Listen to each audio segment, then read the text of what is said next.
Hi everyone, and welcome to the Purity Journey community. If this is your first time on our YouTube channel, we welcome you. Thank you for joining us. Thank you for clicking. Probably you were searching through content on sexual purity and then you bumped on our channel. Whichever it is, we encourage you to subscribe. My name is Oluwatoyin Akiemi. I'm from the Purity Journey community and I'm excited to welcome you on this channel. Just a little bit about us before we kick on today, before we go on to today's topic, which is getting on the journey. You know, quite a number of people have asked us, how is purity a journey? Why are you saying purity is a journey? Like, what is purity? What are you talking about?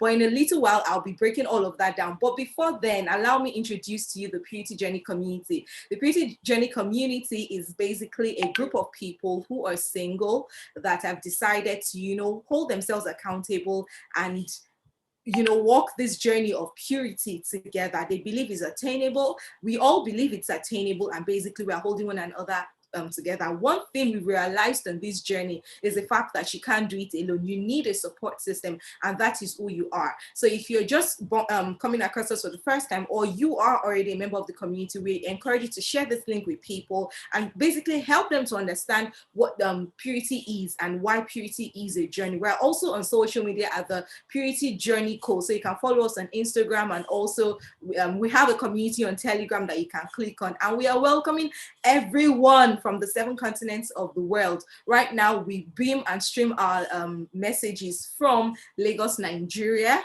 and we hope that wherever you are in the world, this channel is a blessing to you.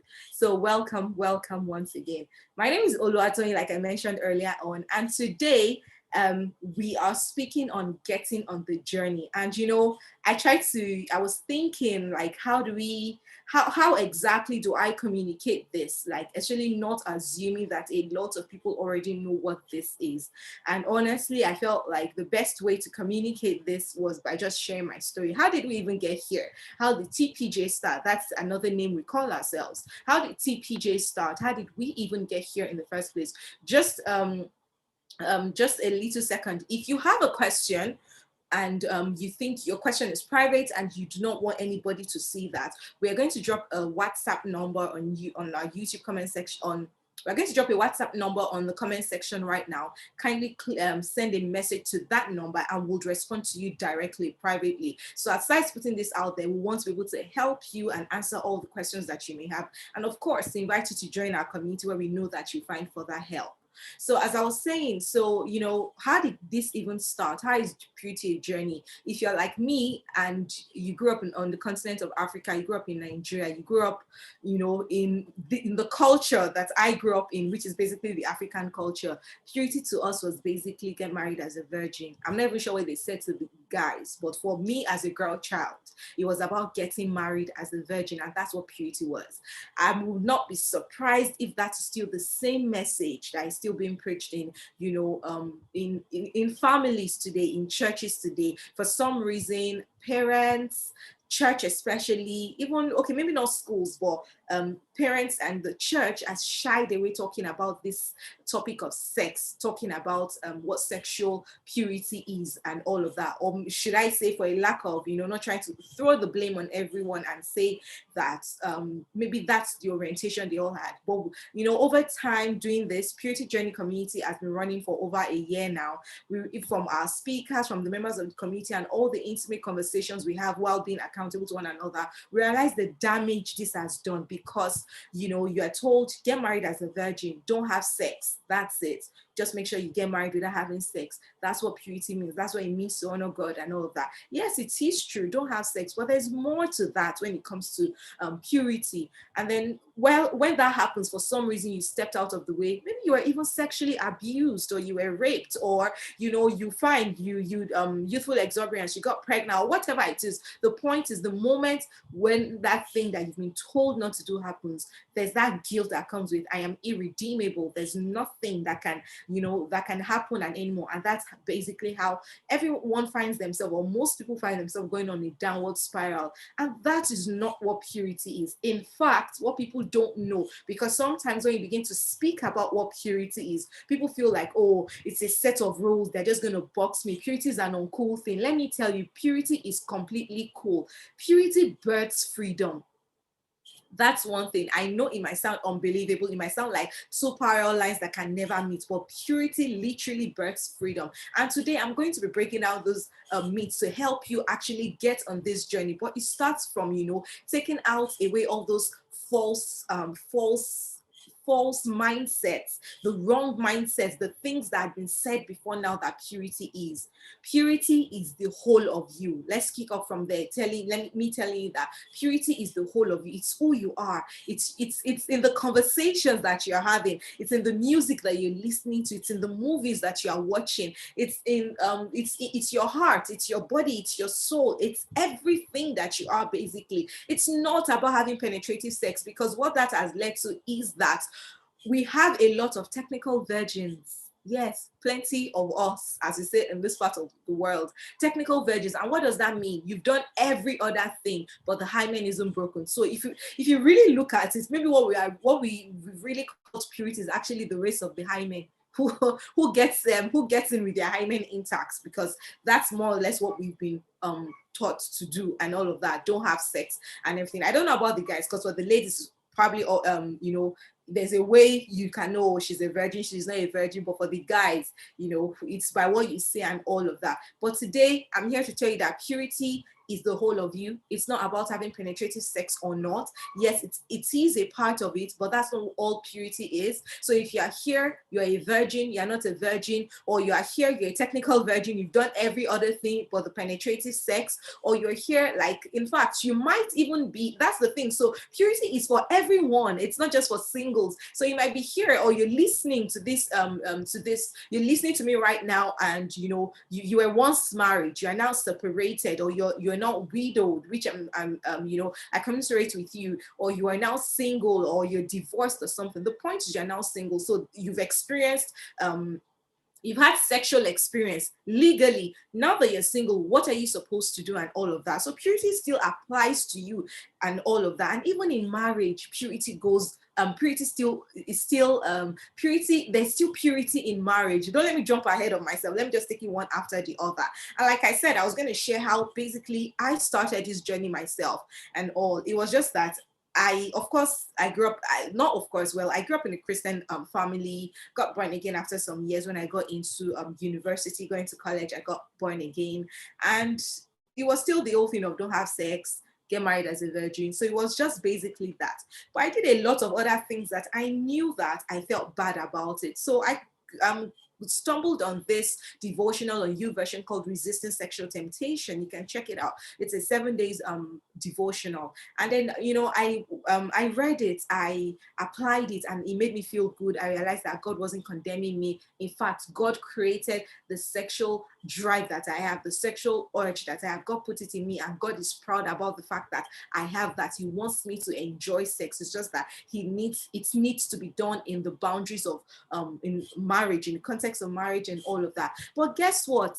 After a few weeks, I'm back to my old self, or well, maybe now in a lower limit. So if I was doing maybe 100 things that were not right before, so after I did that devotional, maybe I was now doing 60, and I still felt bad about it. So I found myself going back and back again to this devotional, and once in a while I will post on my personal Instagram page about how the fact that you're born again doesn't mean that your body isn't on fire, like we properly say in Nigeria, body no be firewood, which basically means that there's blood running through your veins. You're not wood that doesn't have feelings. So please, I get horny a lot when I am ovulating. I want to grab anything I can grab and all of that. And I can't even imagine how it is for guys when they see, because they are moved by sight. But I know that one of my trigger points, which is one of the things we're still going to share on the YouTube channel, is the fact that you have trigger points. You need to pay attention to your trigger points, because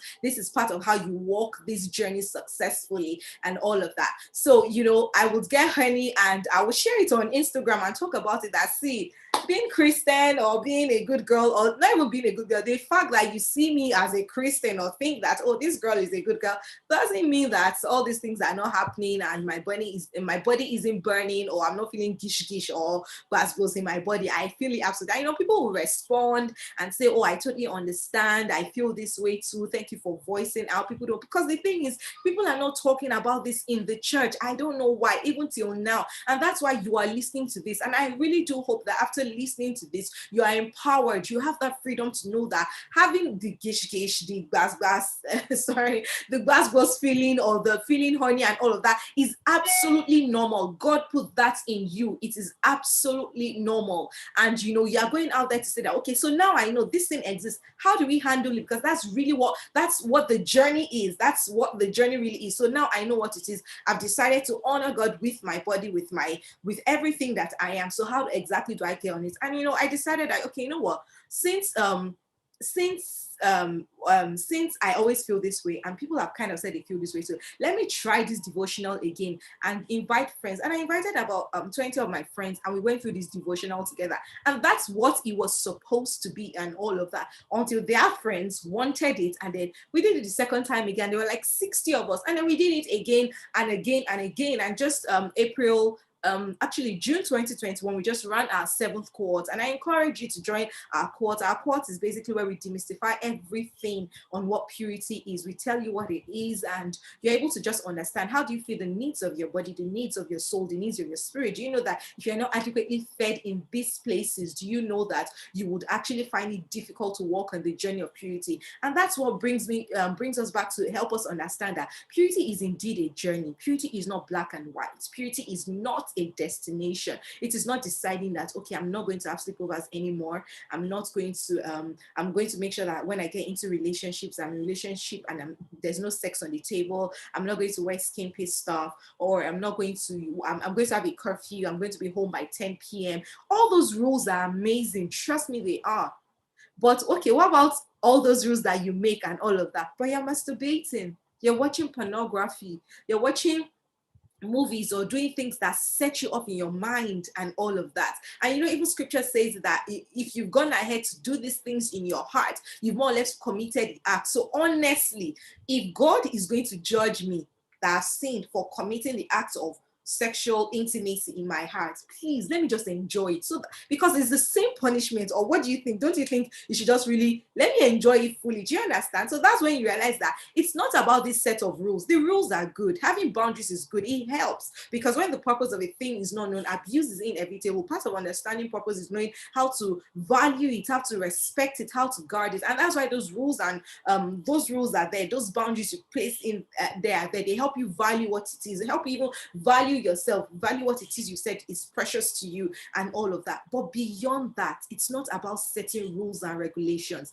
It's about knowing that this is a journey, because what will happen, and that is what has happened to a lot of us, that is in fact, shall I say, the burden that purity has birthed in the lives of so many, rather than the freedom that purity should birth. The fact that when we feel that, oh, I know these things, or they've told me about purity, or now I'm born again, now I'm in church, I shouldn't be having sex and all of that. I need to have these rules. Then I have my 10-point agenda, which are my rules and all of that. Then what happens? You break one of it, or one of it doesn't go as you want it to go and all of that. And then what happens? You feel guilty, you feel ashamed, you run away and stuff like that. But that's not what purity does. Purity actually births freedom, whereby you are in a place you know that it's a day at a time.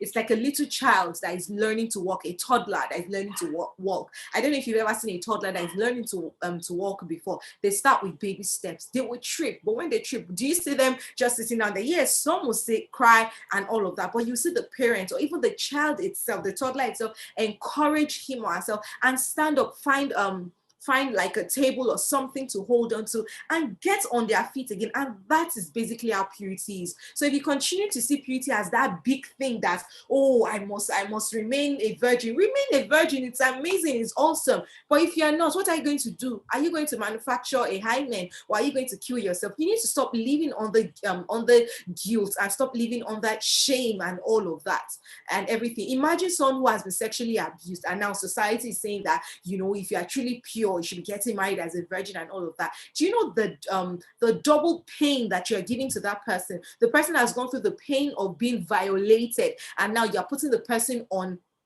a pedestal, or putting the person on a line whereby you are judging the person that because you are not this, then therefore you are not pure. That's absolutely wrong. So what is the message today? What am I trying to say to you? From my personal journey, I got to a point where I realized that it wasn't just about reading that devotional and knowing that, oh yes, I shouldn't do sleepovers. I used to do sleepovers, and even when I used to do sleepovers, I was like, oh yes, we're not going to have sex and everything, but I realized that they were trigger points to a lot of things that I really didn't want to do. So it wasn't just about doing the devotionals. It wasn't just about saying no more sleepovers, no more, maybe kissing or something and all of that. It was actually just understanding that I want to honor God with my body and my heart and my mind and everything. It was also understanding that this thing that I want to do is actually a journey. I am not doing it for any man. I am not doing it for any guy. If you're a guy, you're not doing it for your wife. I'm keeping myself for my husband and all of that. Because what happens is, okay, so when you get married, what then happens? Then it's all over. So when you're married, you can be emotionally attached to the guy in your office, or be emotionally attached to the lady who serves you tea or something. No, and that's how purity even continues even in marriage. It's really about honoring God with all of who you are. So it's knowing that purity is a journey. This thing, it's one day at a time. It's neither black, neither is it white. It's not yes or no. Purity births freedom. Purity births freedom. It's understanding that God, in fact, one of the scripture that I'd like to read to you today is First Thessalonians 5 5:23, which basically says that God, the Father, is here to help you to live to be acceptable. Let me read it in the TPT translation, which says, now may the God of peace and harmony set you apart, making you completely holy. And may your entire being, spirit, soul, and body be kept completely flawless in the appearing of our Lord Jesus Christ, the Anointed One. The Message translation actually says that and Jesus Christ is here to help you to be holy and set apart unto God. I don't know if you got the message there. Jesus is here to help you. So the truth is, you can't do this journey on your own. This journey, you can't even, that's a mistake most of us make. I make all the rules. They are great, they are amazing, but you need grace, you need help. And I do hope that listening to me tonight has helped you to know that you are not a sinner for no longer being a virgin. You're not a sinner for being for having, I've had my period of being addicted to pornography and masturbation, and it's all a journey. Look at where I am today. I can talk about this, but the great mistake I would make is think that because I know better, therefore I can never fall into that sin. That's absolutely wrong. If I expose myself to the wrong movies, recently on my personal Instagram page, I posted about this Netflix series that is on now, which is Sex Life and all of that. And I know, so it looks cool, it looks okay, the narrative is okay and all of that, but that's basically soft porn. And you watch it, and first of all, the kind of questions you want to ask yourself is that, are my values aligned with what I'm watching before we even go into the sex scenes and all of that? By the time you're watching the sex scenes, what are the things that it brings up in your mind? Tell me they are not going to bring erotic scenes in your mind. Then when you're done with it, how do you deal with those things? I know you're the one who has said no sleepover. I'm not going to be touching myself. I'm not going to do some things. The point is you are conflicting. Your actions are conflicting with the decisions that you've made with your heart and all of that. So yes, those rules are good. The boundaries are good, like I said earlier and all of that, but don't make them rules and regulations like is the rule of law. I have to do this to be pure. Really, the help comes from the one who actually gave you a sexual drive and wants you to enjoy sex. Honestly, you have no idea how God wants you to have amazing, mind-blowing, hot sex. You have no idea. Me, I have an idea, and I'm looking forward to it. When I mean amazing, mind-blowing, hot, steamy sex, you have no idea how that's what God wants for you. But guess what? You are more spiritual than God. So you're like, ooh, right? And everything. You're more holy than the Holy Spirit and all of that. But really, I hope you get what I'm trying to say here is that that same person who put it in your body, who we call the manufacturer, is also interested in helping you to, stay holy, to help you keep your spirit, your soul, your body, your mind in alignment with the Father. He's there to help you. So I do hope that today really you've been able to come to a place where you understand that purity is indeed a journey. It's one step at a time. And that is why communities like the Purity Journey community exist, to help you to get on this journey. We'll be dropping our details in our YouTube. Our details are going to be there for you to see how you can be a part of our cohort, which is more or less like an intimate and intensive study of what exactly purity is. And after which you can be a part of our community on Telegram or on WhatsApp. The WhatsApp is more like our family hub where people have decided to do life with one another. It's not compulsory to be there. You can be there for a while, or you can decide to be there forever. And we just share with ourselves, hey, I'm ovulating this month, and in fact, we have a code name called Bazooka Alert, and we use the alarm sign. So once somebody drops that, we know that this person is at a trigger point and the person needs help, and we just need to support one another and all of that. So I really do hope that this beautiful evening in Lagos, Nigeria, where I'm speaking from, I've been able to help you understand that purity is indeed a journey. Purity is attainable. The world might say otherwise. Media might push so much stuff out there that makes it look difficult for us, and we are unable to use, and makes it look like it's not attainable. But I tell you, it's attainable. The lie out there is that if you can't join, if you can't join them, do it. So it's a lie. There are people standing tall. I'm standing tall, and trust me, I'm not standing tall because I think I can do it. I'm standing tall one day at a time. So today, I can tell you that the grace for today is not enough for tomorrow. Tomorrow will take care of itself by the grace of God, helping me to stand tall. And there are amazing people in our community and even other parts of the world, I'm sure, are not members of TPJ, who are standing tall, honoring God with their selves and living this life of purity. So I do hope you now know that purity is indeed a journey. Purity is attainable. Purity is attainable. Purity is something you can do, whether you're a guy or you're a lady. It's for everyone. It's not just about sex. It's not about sex. It's not about penetrative sex. It's in everything that you do. It's in your heart. It's in everything, basically. And guess what? Next week we're back. Our next video will be up on the 20th of July, where we are going to be answering the question: is sex a physical need? I don't know. I'm asking you, is sex a physical need? So why don't you join us on the 20th of July as we're going to be discussing that. If you have a question and you think it's private, you want to ask further questions or know further things, but you don't want to share right in the comment section, there's a WhatsApp number that's been dropped now. And even if you're watching this later on, please send a message to this WhatsApp number, and we'll surely reply to you. Our social media details are also on our channel, and you can always follow us for further details. It's been an amazing time talking to you. My name is Oluwatoyin Akiemi from the Purity Journey community, and I do hope to share more experiences with you as we go on. Do have a beautiful day or night. Thank you.